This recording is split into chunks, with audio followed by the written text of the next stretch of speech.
ولی هر فرزند مسلمان فرزند من و توست و هر برادر مسلمان برادر من و توست و هر خواهر مسلمان خواهر من و توست. شهر گروک و بخش بیابان یا شهرستان سیریک، شاید دلمون خوش باشه که سیریک شهرستان شده، ولی شهرستان شدن یعنی بزرگ و کوچک شدن که به این که فقط بگن اینجا شهرستانه نیست. بگن جمعیت گروک مثلا 6,000 نفره،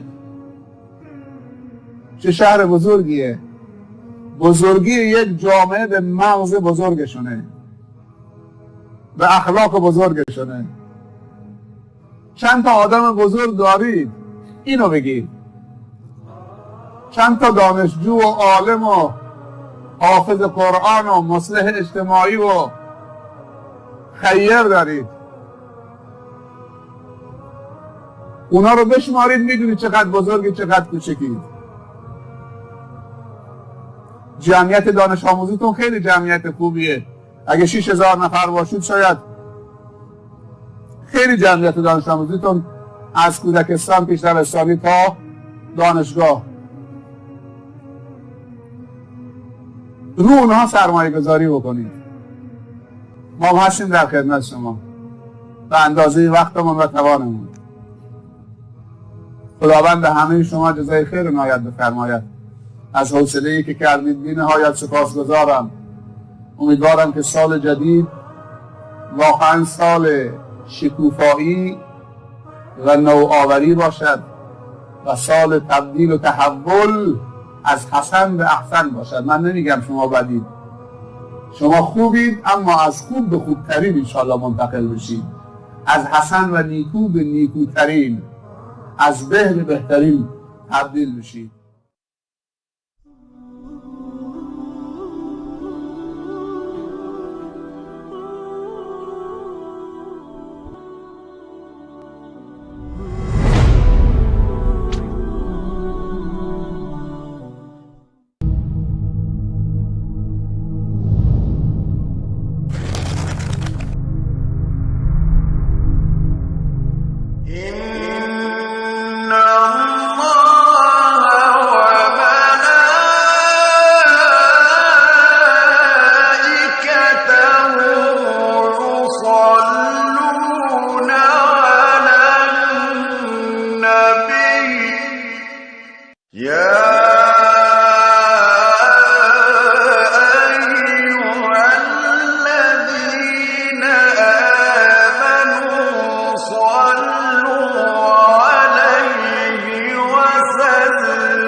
بسم الله الرحمن الرحیم. الحمد لله.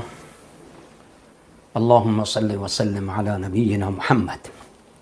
بینندگان عزیزمون، خدمت همه شما هر جا که هستید عرض ادب و سلام دارم. برنامه بازخوانی تاریخ در کنار همدیگر خواهیم بود با سیرت امیرالمؤمنین حسن ابن علی، پنجمین خلیفه راشد، که البته مدت خلافت او کوتاه بود، چند ماهی بیش نبود. در مورد شخصیت بزرگی میخوایم صحبت کنیم که در حقیقت در طول تاریخ به خصوص توسط روافض مراجع شیعه بهش خیلی ظلم شده. با اینکه از او به عنوان یک امام معصوم یاد میشه، اما چهره مغضوب علیه هست در نزد مراجع شیعه. چهره است مغضوب علیه، با اینکه امام معصوم هم میدونن، اما مغضوب علیه هست. قبل از اینکه حتی ما این شخصیت بزرگوار رو، تولدش، کارهایی که انجام داده مطرح کنیم، بیاییم خواستم حقیقتاً از دید مراجع شیعه حضرت حسن رضی الله عنه معرفی کنیم و بعد ببینیم چهره حقیقی حسن ابن علی چیه. اما خیلی خلاصه ببینیم که در صحیح بخاری از حسن ابن علی چگونه یاد میشه. این در صحیح بخاری هست که میگه ابوبکر میگوید که رسول الله صلی الله علیه و سلم را بر روی منبر دیدم و الحسن ابن علی الی جنبه. حسن ابن علی هم در کنار رسول الله صلی الله علیه و سلم بر روی منبر ایستاده بود و هو یقبل علی الناس مرة و علیه اخرى. نگاهی میکرد به مردم و نگاهی میکرد به حسن ابن علی رضی الله عنهما. و بعد رسول الله صلی الله علیه وسلم میفرمود که ان ابنی هذا سید، همانا پسرم این، منظور کیه؟ حسن بغل دستش ایستاده روی منبر، سید است، سرور است، بزرگ است. ولعل الله ان یصلح به بین فئتین عظیمتین من المسلمین. امید است که خداوند به وسیله این فرد، این فرزندم، بین دو گروه بزرگ از مسلمون ها صلح ایجاد کند. ممنون تفرمایید. دقت کنید، الان در روایتی که امام بخاری رحمت الله علیه میاره، از حسن ابن علی به عنوان سید یاد می شود، سرور، بزرگ. کار بزرگی انجام می دهد که رسول الله صلی الله علیه و سلم از او به عنوان سید یاد می کند. اما در روایت شیعه خواهیم دید که از او به عنوان مذل المؤمنین، ذلیل کننده مؤمنان یاد می شود. و به خاطر اینکه صلح کرد با معاویه، امامت از نسل او قطع شده. یعنی یک عقاب خدایی الهی برای حسن قرار دادند. گفتن چون این، فقط شتاب نکنید بینندگان عزیزمون، اینها خواهد اومد. مدارک رو کامل نشون میدیم که مراجع شیعه در مورد حسن که صلح کرده چی گفتن. به خاطر اینکه صلح کرد، امت را یک پارچه کرد، هم به او لقب ذلیل کننده مؤمنان دادن و بعد گفتن که امامت از نسل او برداشته شده به خاطر این کارش. و مسئله بعدی که مطرح خواهیم کرد و امشب بهش میپردازیم، یک از چیزهایی که به اون نسبت داده شده، از او به عنوان کسی که بسیار ازدواج میکرد و مرتب طلاق میداد، که گفته شده بیش از 70 روایت‌های مختلف آوردن. حالا دقت کنید، این مسئله بینندگان عزیز، الان دقت کنید دیگه این به عنوان یک شبهه نباشه که بعد بخواید تماس بگیرید یا زنگ بزنید.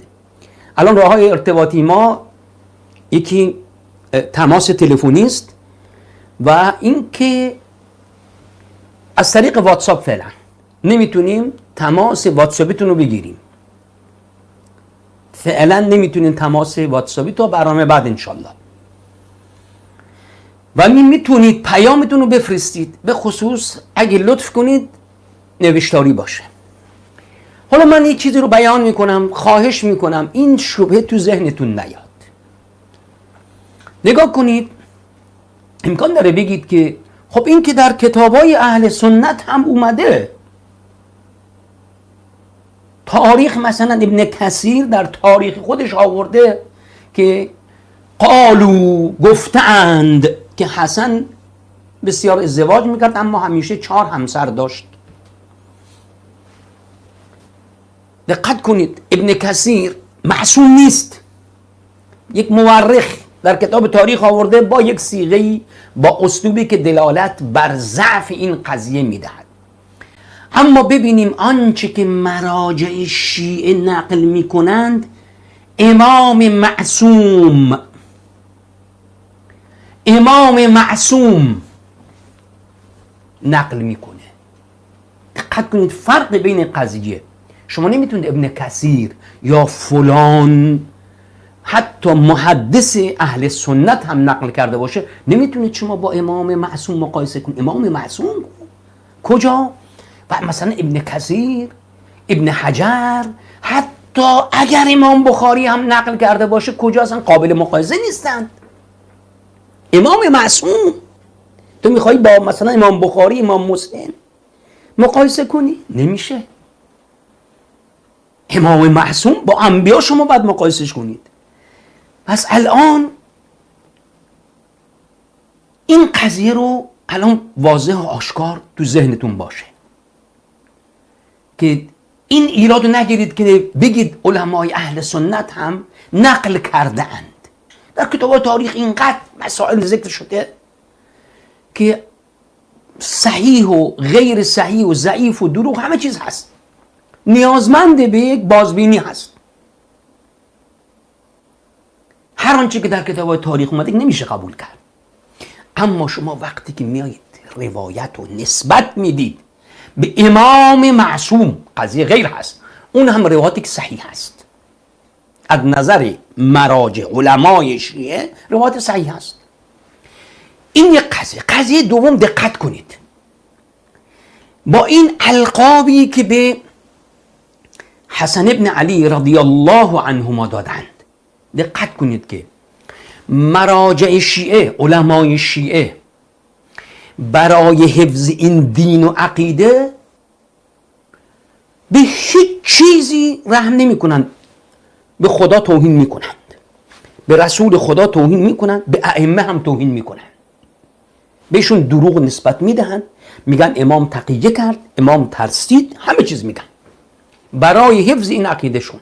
مهم نیست که لا خدا را بخواهند زیر سوال ببرند، پیامبر خدا یا امام باشه. شما وقتی ما تو برنامه ها تو تار عنکبوت مثال میزنیم آقا چرا حضرت حسین این کار نکرد، میگفتن که خدا هم این کار رو نکرد.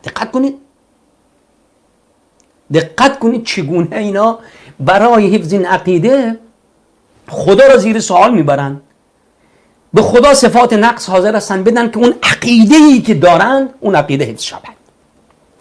خب حالا بیاین که مراجع شیعه، علمای شیعه، محدثین شیعه برای ما چی نقل کردند و چه چیزهای زشتی را به امام نسبت که ندادند.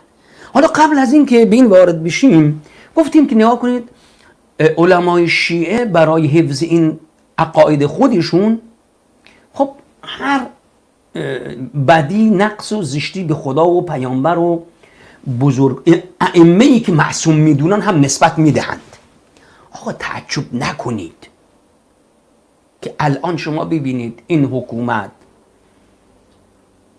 اینهایی که در رأس کار هستن، چه از اونایی که مراجعشون هستن، چه مسئولین نظامی و انتظامیشون، وقتی که دروغ میگن و دروغ به مردم نسبت میدهند، تعجب نکنید. پس چیزی را انکار میکنن به شدت، بعد هم به ناچار، اگه ناچار بشن قبول کنن، تعجب نکنید. آقا اینا، این ذهنیت، این فکری است که دارن، این عقیده‌ای که دارن، این گونه است. برای حفظ خود و عقیده خود به خدا دروغ میبندن، به خدا توهین میکنن، به خدا نسبت نقص میدن، به رسول الله همینطور، به ائمه هم همینطور، ائمه‌ای که معصوم هم میدونن. پس تعجب نکنید وقتی که این دروغ ها را میشنوید.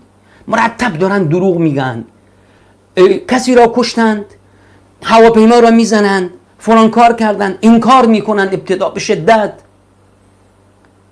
و حاضر نیستن قبول کنن حقایق و اعتراف کنن. از اینجاست، چون اینها حتی به خدا دارن دروغ میبندن، به پیامبر دروغ میبندن، به ائمه دروغ. آقا دیگه نمیان به فلان فرد و افراد دروغ ببندن یا به من و شما دروغ بگن، هیچ مانعی ندارن، هیچ مشکلی ندارن. خب ببینیم حالا به چگونه مراجع شیعه حضرت حسن رو معرفی کردن از زبان امام معصوم. و دقت کنید الان این روایات رو که میخونیم، بعد به یک دسته از روایات میرسیم که کسی که این کار رو انجام میده هم لعنت شده، مبغوض درگاه خداست، خدا لعنتش کرده، یعنی رحم نمیکنه. اینا وقتی که حتی امام معصوم خودشون، به خاطر اینکه این فکر از نزد خدا نیست. شما این قد تناقضات که میبینید خیلی عجیب است. شما میخونید کتابا، وقتی ما میخونیم مثلا شما کتاب شیخ مفید رو بخون، الارشادشون، آنچه که در مورد حضرت حسین گفته، بعد بیا آنچه که ابن طاووس گفته، چقدر تناقض میبینی. این چون هر مرحله که فکر شیعه دچار غلو میشود، روایت هایی که درست میشه بر اساس اون غلوی که درش هستن، هی روایت ها درست میکنن بر اساس غلوی که درش واقع شدن. اون غلو در زمان مثلا مفید نبود، روایت هایی که در مورد حرکت حضرت حسین باشه، چیزایی باشه، نمیاره، ذکر نمیکنه، اما ابن طاووس چیزایی نقل میکنه. به عنوان مثال، چون برنامه رفتیم، ابن طاووس میاره که حضرت حسین میدونست که در اونجا کشته میشه و گفت که خدا به من گفته، پیامبر به من اینو گفته، در خواب دیدم پیامبر گفته برو، خدا میخواد تو رو اونجا کشته شده ببینه. مفید نمیاره در کتاب الارشادش. اما چون دائما در حال این تغییر و تحول هستن، همیشه یک فکری است که درش تناقضات هست، دچار غلو میشن، میبینیم که این روایت ها درست میشه، مرتب درست میشه.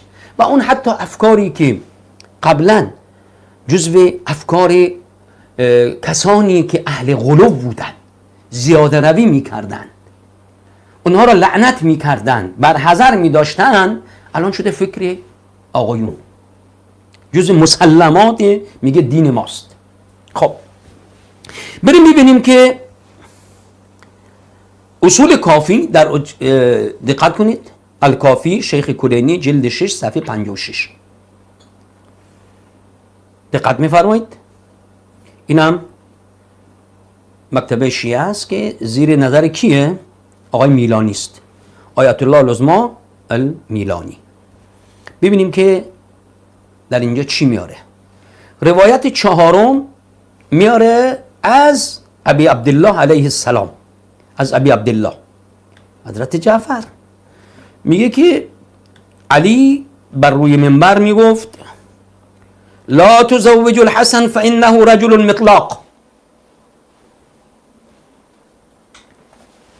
دخترانتون به حسن به عقد و ازدواج حسن در نیارید، چرا که او مردی است که بسیار طلاق میدهد. میگه که شخصی از قبیله همدان بلند شد گفت که بلا والله لنزوجنه، ما دخترانو بهشون میدیم، اون پسر نوه رسول الله است و پسر امیرالمؤمنین هست، اگه بخواد اونها را در اسمت خود نگه دارد میخوام طلاق بدهد. پس دقت کن، در اینجا امام معصوم بر روی منبر فرزند خودشون که بعدن شدن امام معصوم این گونه مورد معرفیش میکنه به مردم، توبیخ میکنه. امام معصوم فرزند خودشو که باز معصوم هست، شما میگید که ممنون تا فرمان، میگید که اهل کسا دیگه، اینا که اسمت دارن، از ابتدا اسمت داشته، چطوری میاد کسی که معصوم هست معصوم دیگه را محکوم میکنه؟ ببینید که این کینه ای که سبعی ها نسبت به حضرت حسن رضی الله عنه دارند، این گونه این شخصیت بزرگوار رو میکوبند، روایت درست میکنند، به ابو جعفر، به ابی عبدالله حضرت جعفر رحمت الله علیه نسبت میدهند که علی بر روی منبر در کوفه اینو گفته. بعد میگن که انما یرید الله لیذهب عنکم الرجس اهل البیت، اینها دلالت بر اسمتشون، معصوم هستن. اگر کارش درسته چرا علی میاد اعتراض میکنه، میگه که این مرد این کارو نکنید، بر روی منبرم میگه. خب روایت بعدی ببینیم با هم دیگه. بعد میاره میگه که از ابی عبدالله هست، باز دقت کنید، از ابی عبدالله میگه که ان الحسن ابن علی علیه السلام طلق 50 امرأه، 50 زن رو طلاق داد. حالا خواهیم دید که باز این سبعی ها روایت درست میکنند و حسن ابن علی را مورد لعنت خدا قرار میدن. تعجب نکنید بینندگان عزیز. میگه چی؟ 50 زن رو طلاق داد. حالا این ابتداش، حالا دیگه میگه دیگه اعتراض علی در اومد، چه خبرته 50 زن طلاق دادی؟ میگه علی صحبت کرد، گفت که یا معشر اهل الکوفه، ای کوفیان، لا تنکح الحسن، لا تنکح الحسن، حسنو دختر بهش ندید، فانه رجل مطلق، کسی است که طلاق میده، ممنون تا فرمان. پس این روایت و این روایت هم درست است، خواهیم دید روایات صحیح امام معصوم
احادیثی که درست کردن ساختن دروغ ها رو، این پیامشه.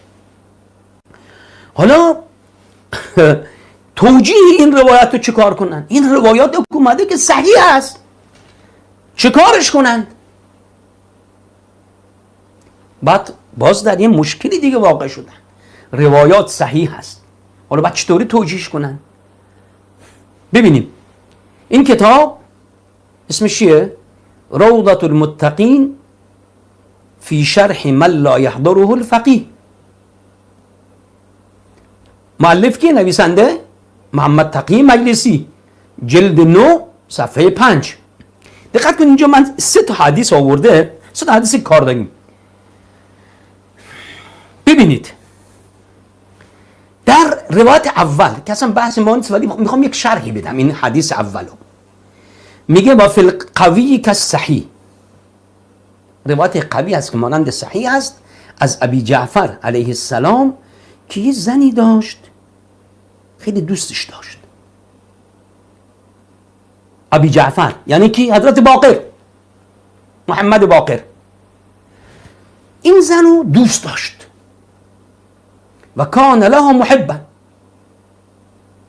هم زن اونو دوست داشت و همین که حضرت باقر اونو دوست داشت.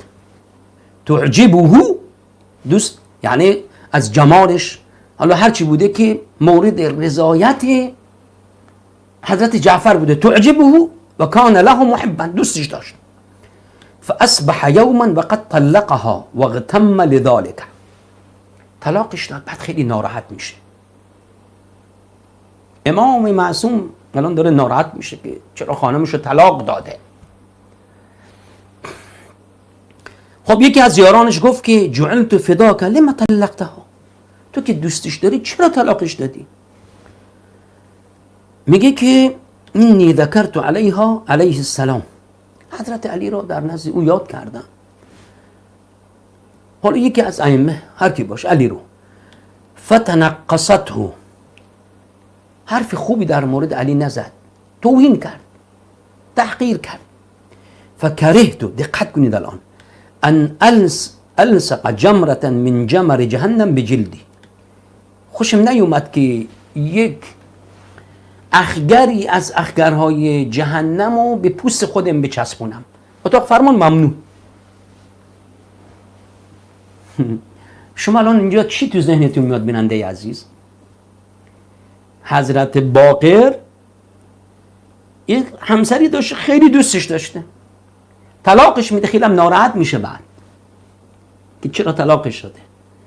خب میگن چرا بس طلاقش دادی؟ تو که دوستش داشتی. خب جریان اینه، علی را دوست نداشت، توهین کرد و من دوست ندارم که اخگری از جهنم را به خودم به پوستم بچسبونم. الان شما تو ذهنتون چی میاد؟ بعد دقت کنید، الان امکان داره خیلی براتون آشنا باشه دیگه، فوری تو ذهنتون میاد قضیه ام المؤمنین عایشه و رسول الله هست. چرا رسول الله ام عایشه را طلاق نداد؟ پس اگه شما میگید که اون منافق بود، فلان بود، فلان بود، هر صفات بدی که میدید، دشمن علی بود، فلان بود، یعنی الان میگه که زن وقتی که دشمن علی باشه، دشمن اهل بیت باشه، جهنمی است. میگه این مثل که منو به جهنم میبره، اخگری از جهنم است به پوست من چسبیده. چطور رسول الله صلی الله علیه و سلم این اخگر جهنمی را از خودش دور نکرد؟ دقت کنید چگونه سبعی ها با این روایت ها پیام هایی که داره، اینو دقت کنید، چگونه میاند به رسول الله صلی الله علیه و سلم ضربه میزنند. این گونه توجه شدید؟ حضرت باقر میگه نمیخوام زنی که توهین میکنه به اهل بیت، این جهنمی است، اخگری از جهنم هست، نمیخوام به پوستم چسبیده باشه. چطوری رسول الله صلی الله علیه و سلم این اخگر جهنمی را به پوست خودش چسبونده بود؟ نه یکی، نه دو تا، چند تا از اینها بودن که دشمنان میگید اهل بیت بودن. خب حالا برگردیم به روایت و ببینیم که جناب آقای ملا مجلسی چه گلی آب میده، چه توجیهی میکنه این روایتی که ساختن. حالا توش موندن یه باطلاقی است، هی دست و پا میزنن میخوان خودشون نجات بدن، نمیتونن. ببینیم روایت میگه فی الموثق کالصحیح، با روایت دقت کنید، اینها روایت های صحیح هست، موثق هست، مانند صحیح. از عبدالله ابن سنان میگه از ابی عبدالله که علی علیه السلام بر روی منبر گفت که لا تزوج الحسن فانه رجل مطلق. دختر بهش ندید، چون که خیلی طلاق میده. در روایت دیگه میگه که تموم شد. و فی الصحیح میگه چی؟ در روایت صحیح دقت کنید، از یحیی بن ابی العلا از ابی عبدالله میگه که حسن ابن علی علیه السلام 50 زن رو طلاق داد. علی تو مسجد کوفه اعلان کرد یا معشر اهل الکوفه یا معاشر الفن، فرق نمیکنه، لا تنکحوا الحسن، لا تنكحوا الحسن فإنه رجل مطلاق.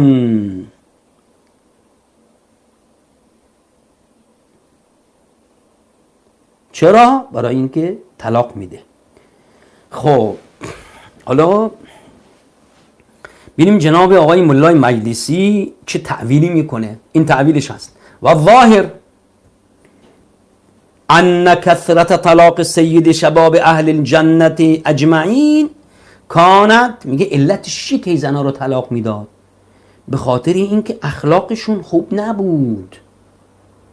50 زن، ممنون تا فرمان، 50 زن.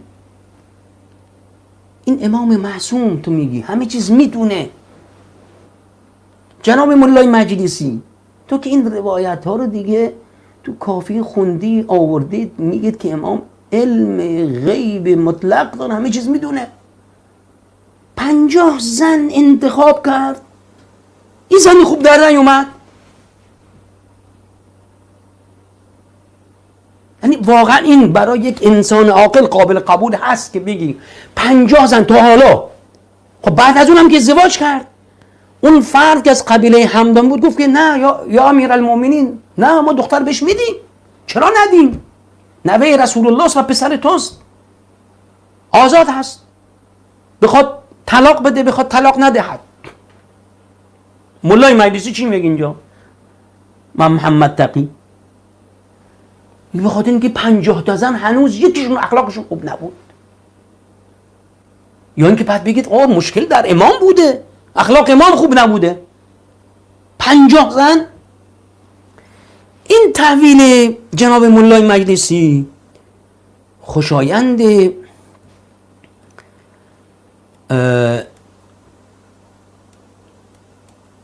محقق بهرانی پسندش نمیشه.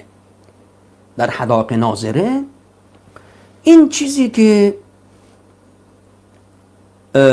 جناب آقای مولای مجلسی نقل میکنه، میگه نه این تعویل خوبی نیست.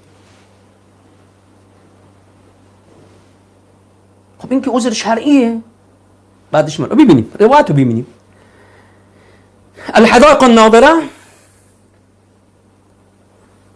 محقق بهرانی جلد 25 صفحه 148 میگه یه اشکالی میمونه. میگه روایت های زیادی اومده که حسن علیه السلام کان رجلا مطلقا للنساء، خیلی زنها رو طلاق میداد، تا جایی که پدرش دیگه روی منبر اونو توبیخ کرد. میگه از جمله اخباری که در این مورد اومده این چیزی که در کافی اومده از عبدالله بن سلام در موثق از ابی عبدالله که اینو گفت. بعد میاره که باز این روایت که حضرت علی بعد از اینکه حسن 50 زن رو طلاق داد، دیگه اون وقت داد علی هم بلند شد که ایها الناس، ای اهل کوفه، دختر به حسن ندید. و برقی هم در کتاب المحاسن آورده که شخصی اومد پیش امیرالمؤمنین. دقت کنید حالا بار دیگه ببینید چگونه این سبعی ها حضرت حسن رو معرفی میکنند. اصلا چهره محبوبی در نزد مراجع شیعه نیست حسن رضی الله عنه. بسیار تحملش میکنن، ناچارن دیگه. میگه که شخصی اومد پیش امیرالمؤمنین گفت میخوام باید مشورت کنم. میگه حسن و حسین و عبدالله بن جعفر اومدن خواستگاری دختریم، باید مشورت میکنم. میگه امیرالمؤمنین بهش گفت که المستشار مؤتمن. خب مورد ما دیگه مؤتمن هستیم، باید حقو بگیم، از من مشورت خواستی. میگه اما الحسن فانه مطلاق للنساء، دخترت به حسن نده. چرا؟ زیرا طلاقش میده. ولکن زوجها الحسین فانه خیر لابنتک. دخترت به حسین میده که برای دخترت بهتر هست. خب پیام این روایت رو دیدید که دیگه که چی میخواد بگه، حسن رو چطوری معرفی کنه. یعنی پدر هم خوشش نمیاد از کارهای حسن، بعد میگه به حسین دخترتو بده. حالا جناب آقای محقق بهرانی چی میگه؟ میگه چه بسا بعضی ها این اخبار که اومده به خاطر میگه بد اخلاقی این زنها بوده که سبب میشد طلاق بده. میگه ولا یخفا بعده، دور بودن این تعویل واضح هست، میگه آشکار هست. لانه لو کان كذلك لکان عذرا شرعیا. اگه اخلاق این زنها بد بود یک عذر شرعی است. فکیف ینها امیر المؤمنین عن تزویجه والحال كذلك. پس چطوری وقتی که یک عذر شرعی است این زنها بد اخلاق هستن، امیر المؤمنین میاد نهی میکنه از این که دخترانشون رو بدن به حسن؟ بعد چی میگه؟ حالا جواب چیه؟ اشکال چگونه میخوای حل کنی آقای بهرانی؟ میگه و بالجمله فالمقام محل اشکال. که اصلا اشکال هست اینجا، اصلا نمیشه حلش کرد. الان جوابم تو ذهنم نیست. و حبس القلم عن ذلك اولا بالادب. چیزی ننویسیم چیزی نگیم، این به ادب، این اولاتر هست به ادب. ممنون تا فرما. این جواب با محقق بهرانی به ملا متقی است. ملا متقی مجلسی. خب پس اینگونه میاند این سید بزرگوار رو مورد اهانت قرار میدهند. چرا؟ به خاطر اینکه باب دلی اینها نیست. صلح کرد. چون این صلح خواهیم دید اصلا تمام اصلا نظریه امامت و اینها رو کلن اسمت و کلن باطل میکنه. حالا مصیبت باز در اینجاست. حالا به این اگه بسنده میکردن باز خوب بود تا این حد، اما بیان روایت درست کنن بگن که کسی که هی زن و طلاق ازدواج میکنه طلاق میده، سریع طلاق میده، این مبغوض درگاه خداست و ملعون درگاه خداست.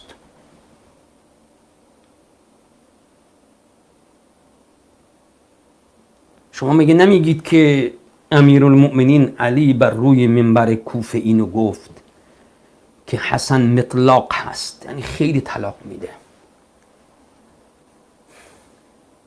سریع و طلاق هست دیگه، سریع مرتب طلاق میده.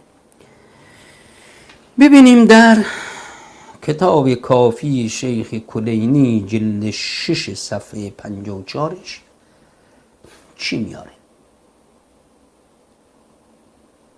ببینیم کتاب طلاق، بسم الله الرحمن الرحیم، میگه باب کراهیت طلاق زوجت الموافقه، کراهیت طلاق همسری که مشکلی نداره، بد اخلاق نیست، یعنی خوبی است. خب روایت میکنه از ابی جعفر، میگه که رسول الله صلی الله علیه و سلم یک فردی را دید، گفت که با خانم چیکار کردی؟ خانم چیکار کرد؟ گفت که یا رسول الله طلاقش دادم. گفت مشکلی داشت؟ گفت نه، من غیر سوء. بعد میگه که ثم ان الرجل تزوج، ازدواج کرد، ازدواج بعدی. رسول الله صلی الله علیه و دید، گفت که تزوجت، ازدواج کردی؟ گفت بله. بعد میگه رسول الله بهش گفت که ما فعلت امراتک، خانم چیکار کرده؟ میگه طلاق شدم. میگه چطور با خانمت یعنی بالاخره؟ میگه طلاق شدم. گفت رسول الله فرمود که مشکلی داشت؟ مرد گفت که من غیر سوء، نه هیچ مشکلی نداشت. خب بار سوم ازدواج میکنه، ثم ان الرجل تزوج، ازدواج میکنه بار سوم. پیامبر رو نمیبینه، میگه ازدواج کردی؟ میگه بله. بعد میگه بهش میگه که خب خانم چطوره؟ میگه که طلاقش دادم. رسول الله فرمان که مشکلی داشت؟ مرد میگه نه هیچ مشکلی نداشت. بعد میگه که رسول الله صلی الله علیه و سلم فرمود که ان الله یبغض او یلعن كل ذواق من الرجال و كل ذواقة من النساء.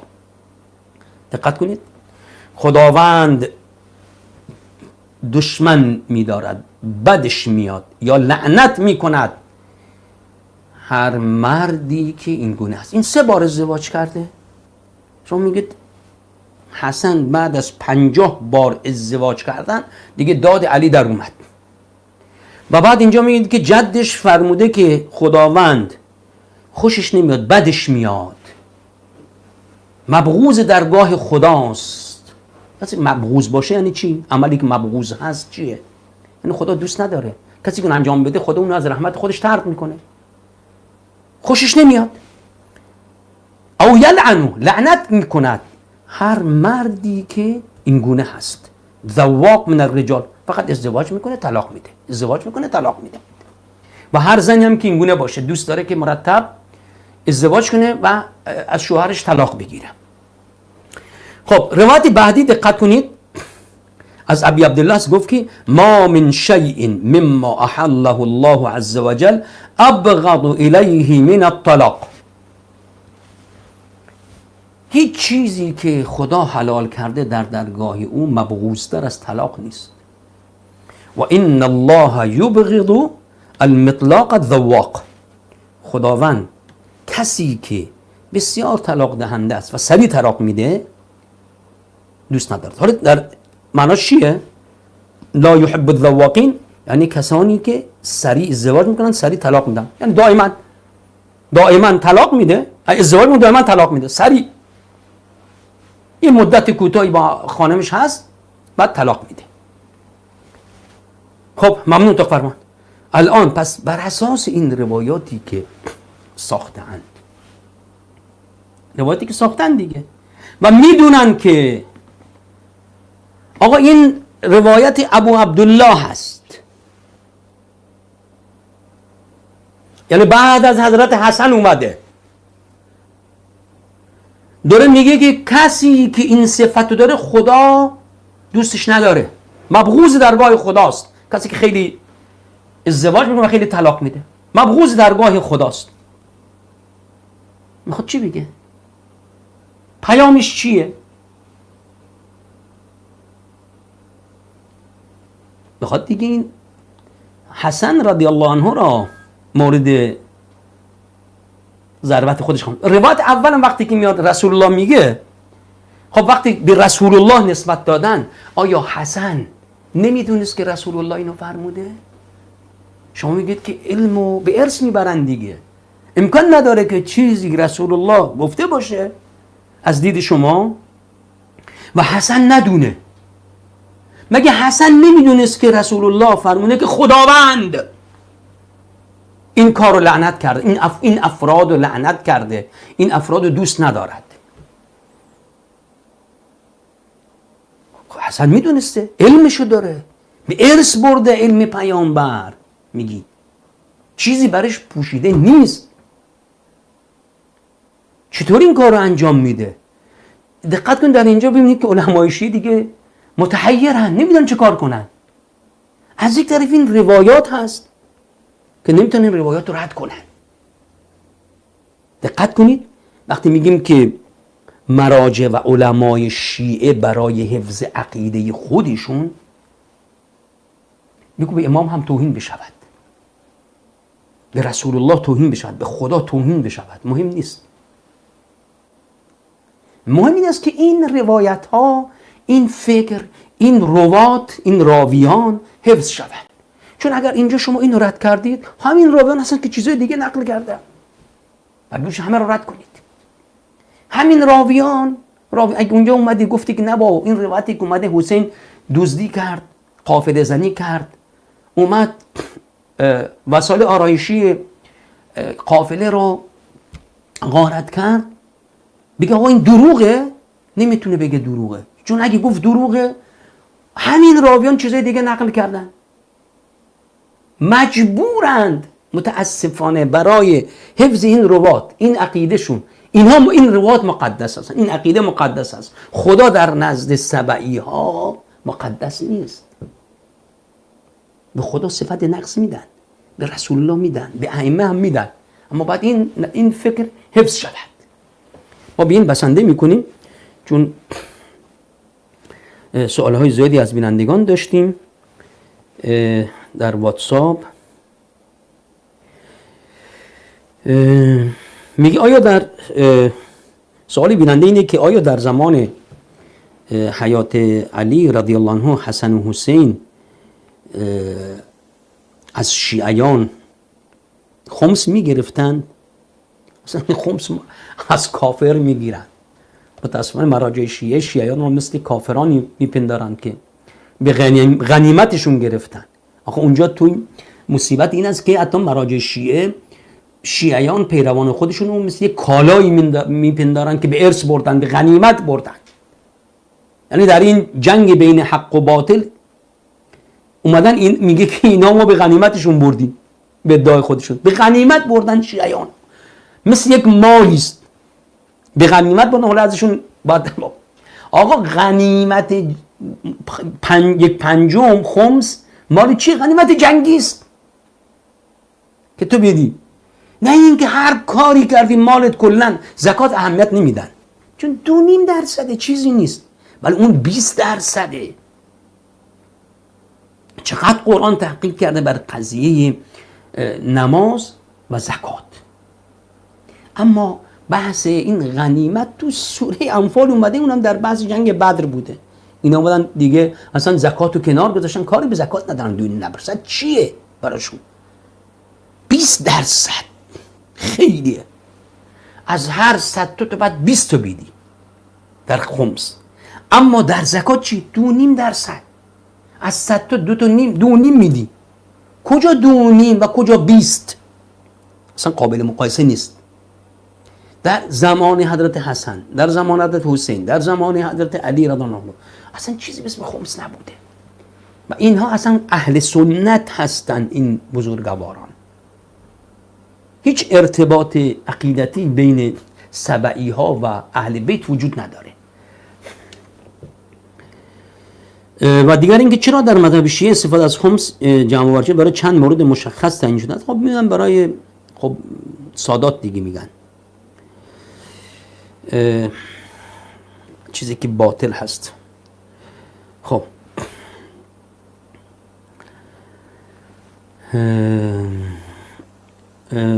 علیکم السلام و رحمت الله. بیننده عزیزم میگه که با اشاره به آن از دیدگاه خودشون دارم میگه از دیدگاه این جانب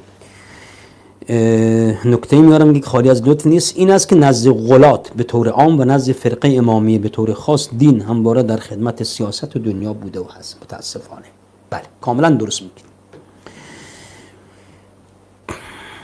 بلد لذا در مواضع سیاسی اختلافی در تاریخ ببین این چیزی که حضرت علی و حضرت معاویه رضی الله عنهما بوده، همیشه میگه برداشت مورد نظر خیش را بر واقعیت ها مقدم میدارن.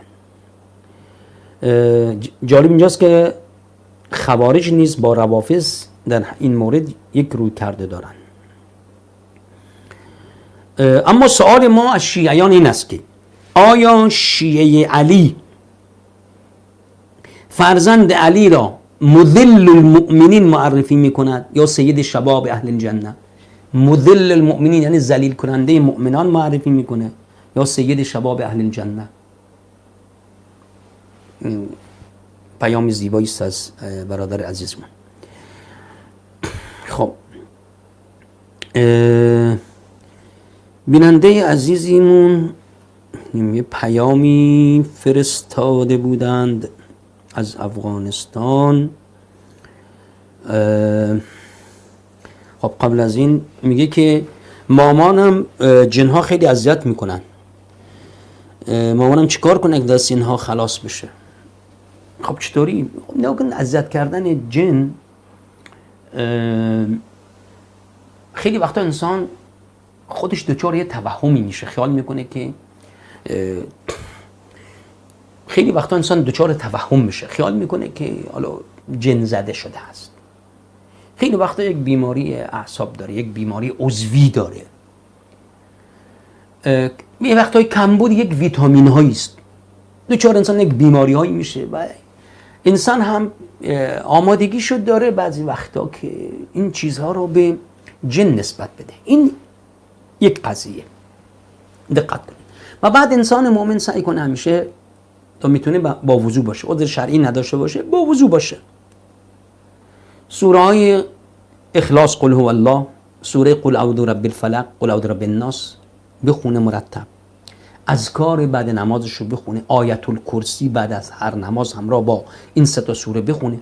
موقع خواب هم با وضو انسان بخوابد و اذکار خواب رو بخونه، به خصوص آیت الکرسی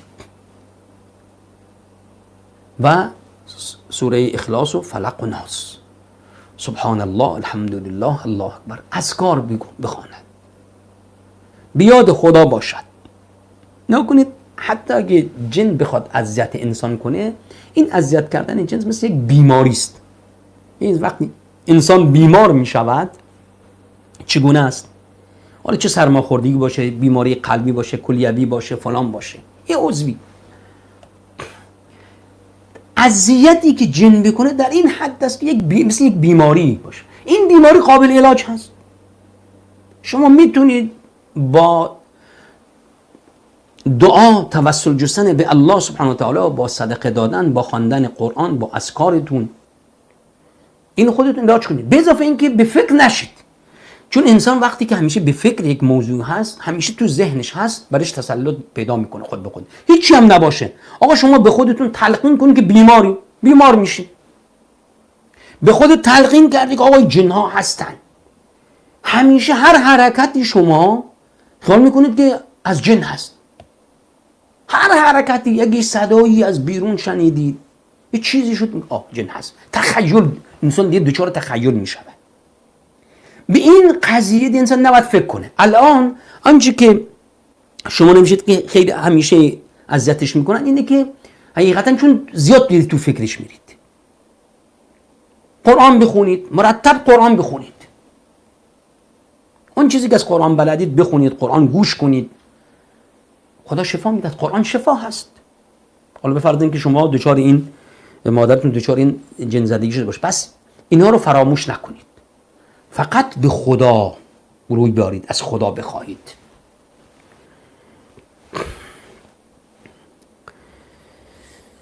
بله.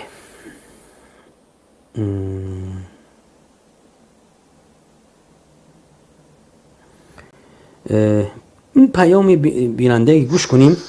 السلام علیکم و رحمت الله. از افغانستان هست. خدمت دستاندرکاران شبکه نور و اساتید محترم، خدا کنه همگی جور و تیار و صحتمند باشید. من از افغانستان شما رو به زحمت میدم. از خدای پاک میخواه که رژیم آخوندی ایران هر چیز زودتر شرعی قاتلان ملت مظلوم ایران و ملت عراق شر دینار از سر مردم کم بکنه الهی. دیگه خسته نباشید. برای شما و تمامی اساتید محترم شما عرض میکنیم. ما ملت مظلوم افغانستان سالهای سال است که بیرحمانه توسط آخوندهای قاتل علما ما به خط میرسانه، مظلومانه. ما دعا میکنیم که انشالله سر شر آخونده سر ملت مظلوم ایران و افغانستان و یمن و سوریه و عراق کم بشه انشالله. آمین. ما به چشم سر شاهد آن باشیم. خداوند به شما اجر بده و خسته نباشید. خدای پاک. آمین. هم کاری کردن که نه فقط ملت ایران از دست این آخوندها ذله شدن، آرزوشون اینه که از شر اینها نجات پیدا کنن، فکاک پیدا کنن که تو افغانستان، اونی که تو سوریه هست، اونی که تو عراق هست، اونی که تو یمن هست، همه دادشون در اومد از دست این رژیم. چه بلایی هستن که آقا نه فقط ملت ایران و خار گرفتار کردن، اونی که تو افغانستان نشسته داد و فریادش از این حکومت بالا اومده، اونی که تو عراق نشسته دیدید که تو تظاهراتی بودن، خب شعارشون چون که ایرانی برو بیرون، ایران برو بیرون از کشور ما. خب در سوریه، در یمن، هر جا شما می‌بینید که رفتن بازی که در لبنان جز فساد هم هیچی نداشتن، جز گرفتاری بدبختی. ببینید تو عراق چیکار کردن، تو سوریه چیکار کردن، تو یمن، تو لبنان. وضعیت زندگی مردم ببینید. همین کاری که با ملت خودمون کردن، با ایرانی‌ها کردن، همین بلاها رو بر سر ملت اونجا هم در آوردن.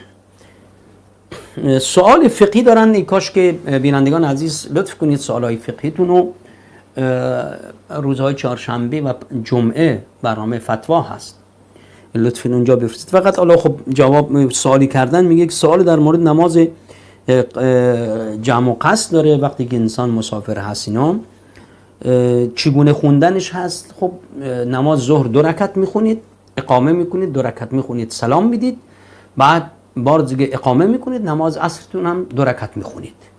حالا چه در وقت نماز ظهر باشه بهش میگن جمع تقدیم، و یا اینکه بعد از اینکه وقت عصر وارد شد بخواید نماز جمع تأخیر بخونید، همون ابتدا هم نماز ظهر میخونید بعد نماز عصر.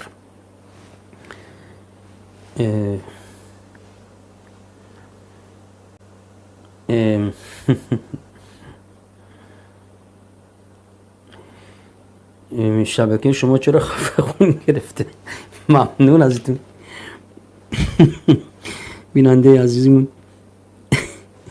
میگه البته این سوال قبلا داشتن، میگه چرا خداوند متعال در وعده هاش با موسی فقط از کلمه لیل استفاده کرده؟ قبلا نگاه کنید، چون شب بهترین وقت برای مناجات هست. ان ناشئة اللیل هی اشد وطئا و اقوم قیلا، چیزی که خداوند به رسول الله میگه که شب و زنده باش در نماز خوندن، قم اللیل الا قلیلا، انسان قرآن بخونه، نماز بخونه، دعا کند.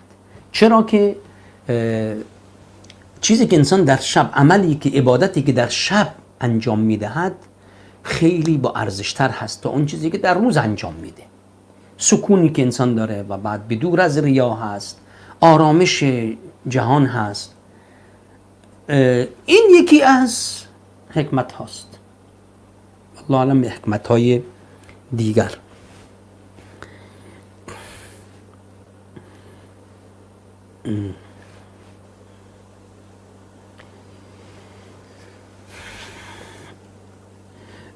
و علیکم السلام و رحمت الله.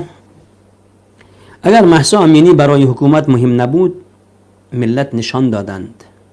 برای ملت مهم هست. اگر به یک شهروند ایرانی ظلم شود برای مردم ایران مهم است.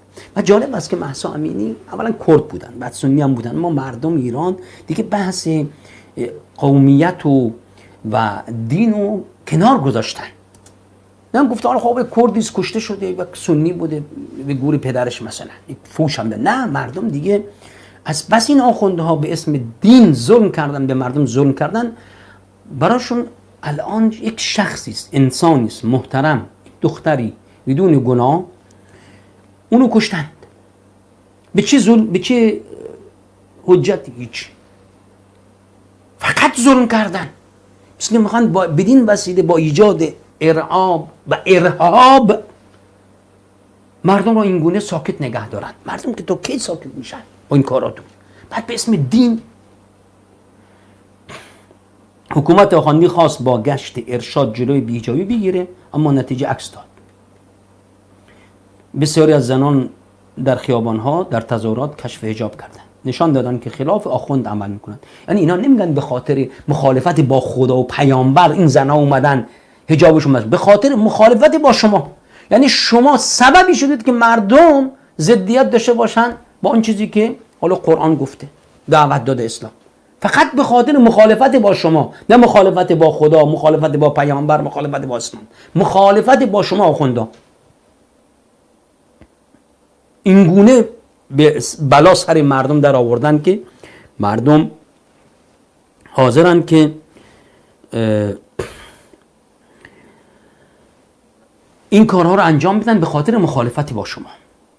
یعنی این کارها رو انجام میدن چون شما مردم رو وادار کردید.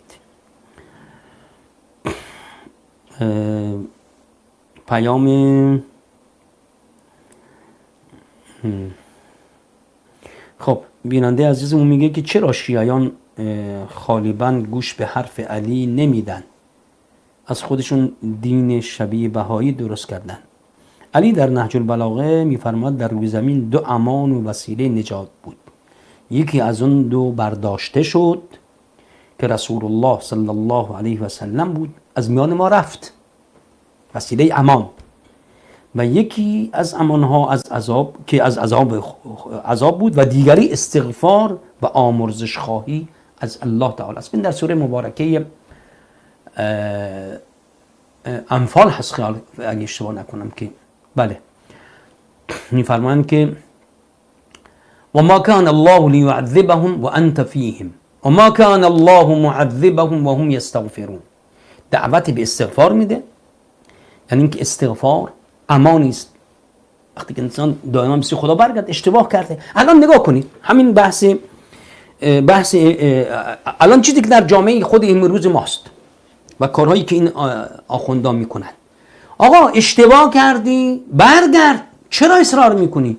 چرا حاضر نیستی برابر مردم بگی آقا من اشتباه کردم؟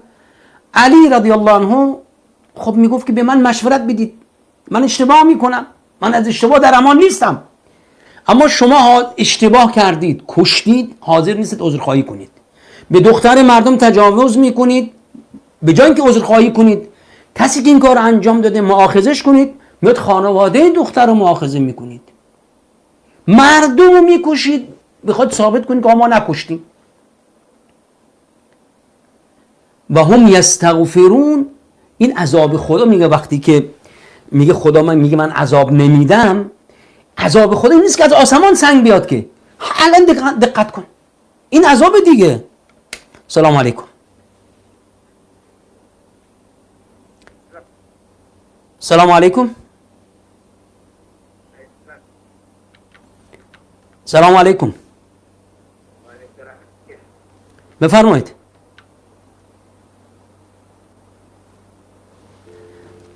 خب پس وقتی میفرمان که و ما کان الله لیعذبهم و انت فیهم، یعنی این برداشت درست هست، این چیزی که مفسرین همه گفتن. البته این که به حضرت علی نسبت دادن حالا معلوم نیست که واقعا سخن حضرت علی باشه، نهج البلاغه است، ولی خب از نظر شیعه نهج البلاغه مقدس هست، سخن حضرت علی است. میگیم خیلی خوب درست. در اینجا شما میگید که حضرت علی اینو گفته. در اینجا میگه خدا فرموده که پیامبر امانی بود که با وجود او عذاب نازل نمیشد، پیامبر رفته. امان دوم ماندگاری است، اونم استغفار کردن. آقا شما چرا استغفار نمی کنید؟ مگه استغفار اینو فقط به زبان میگی که استغفر الله؟ آقا اشتباه کردی، گناه کردی، مردمو به ناحق کشتید، اختلاس شده، چرا اینها رو محاکمه نمی کنید؟ اونی که کشته چرا مؤاخذش نمی کنی، محاسبش نمی کنی؟ چرا دلجویی دلداری نمی کنید از اون کسانی که بهشون ظلم شده؟ این بهش میگن استغفار. آقا فقط استغفار این نیست که شما بگید استغفر الله خدا منو ببخش و بعد بر اون گناه خودتون اصرار میکنید، مردمو میکشید، حاضر نیستید حق و قبول کنید. این شرایط بد اقتصادی، اجتماعی، اخلاقی در جامعه به وجود آوردید، نتیجه چیه؟ اینکه استغفار نکردید. پس این با خدا نبودید، این نتیجهش هست. اگه شما با خدا بودید، این وعده خداست که انسان وقتی با خدا باشه خدا براش زندگی پاکی قرار میده، جامعه پاک خواهد بود. شما این مشکلات رو در جامعه به وجود آوردید. الان یه زنی وقتی میاد چادرشو اون روسریشو برمیداره، به خاطر چیه؟ به خاطر اینکه این گندکاری که شما کردید، گندی که شما زدید. شما تمام وجودتون مخالفت با خدا و پیامبر هست، ظلم مردم هست. حالا میاد به زور میخواد روسری مردم بکشید، زنا بکشید، اونم به اسم دین، برای پوشاندن جنایات خودتون. آقا شما با روسری که نمیتونید جنایاتتون رو بپوشونید. یه دختری باید روسریشو درست موهاشو پنهان کنه. اون کثافت ها و جنایت ها و خیانت هایی که کردید دیگه پوشیده میشه با به حساب روسری این دختر؟ والا نمیشه. حالا ببینید دیگه این نتیجه این کارهایی است که انسان خلاف دین خدا انجام داد. بدونید که پس وقتی که این وضعیت هست، این فساد هست، الان بعد از 40 اندی سال که همه چیز دستتون بوده، از آموزش پرورش، وزارت ارشاد و گشت ارشاد و فلان و فلان و این مسائل هنری و فرهنگی و ورزشی و فلان، ببینید الان این نتیجه شه. به خاطر چی؟ که واقعا با خدا نبودید، دروغ گفتید که حکومت اسلامی هستید. اگه حکومت اسلامی بودید اینطور نمیشد، به اینجا نمیکشید. شما دارید به اسم خدا به مردم ظلم میکنید، به اسم رسول الله به مردم ظلم میکنید، به اسم ائمه‌ای که بهشون اعتقاد دارید به مردم ظلم میکنید، میکشید، غارت میکنید، تجاوز میکنید به ناموس مردم، اختلاس میلیاردی میکنید، دزدی‌های میلیاردی، همه به اسم خداست، به اسم دین هست. پس دروغ دارید میگید که بگید ما حکومت اسلامی هستیم و ببینید که چقدر فاصله دارید با خدا. امکان نداره که شما با خدا باشید و این وضعیت باشه، این گونه مردم جهان از شما متنفر باشن. خب وقت برنامه‌مون هم کامل تموم شد. ما اولین برنامه است که برنامه بازخوانی تاریخ بعد از مدت ها که همیشه ظهر بود شب رفتیم و هفته آینده باز شب با هم خواهیم بود تا برنامه بعدیمون. همه ما در حفظ و پناه الله سبحانه و تعالی و معذرت میخوام از دوستانی که نتونستیم پیاماشون رو جواب بدم. و صلی الله علی نبینا محمد و علی آله و صحابته اجمعین و السلام علیکم و رحمت الله و برکاته.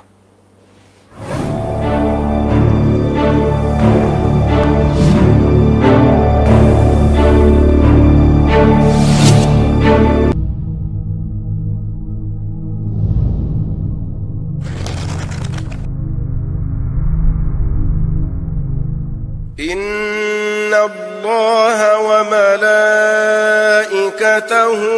يصلون على النبي يا أيها الذين آمنوا صلوا عليه وسلموا تسليما